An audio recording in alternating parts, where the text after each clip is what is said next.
convert Honda City lama kepada Honda City facelift. Jom. So sekarang aku ada dekat Street Garage Shah Alam. Sebab apa? Sebab hari ni kita nak convert City ni pergi kepada Honda City facelift. So macam korang tahu Street Garage ni memang pakar bab convert.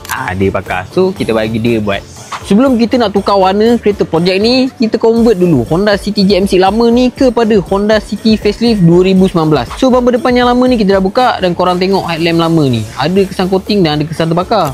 Ni beza headlamp lama dengan yang jenis facelift ni. Kita fitting dulu headlamp sebab frame depan ni dia ada lari sikit sebab ada kesan accident dah tu. Yang ni pula bumper depan facelift. Pasang je bumper ni, terus nampak baru dia. Barulah pandu kereta lama seperti baru. Headlamp facelift yang baru ni nampak lebih smart dan modern sikit daripada yang jenis lama. Selain lampu, bumper, ada juga front lip, side skirt dan spoiler. Tapi tak boleh pasang sekarang sebab kita nak kena repaint dulu. Okay, settle dah urusan kita dekat Street Garage. Kita dah pasang bumper depan dengan lampu. Ada beberapa part lagi yang kita tak boleh nak pasang.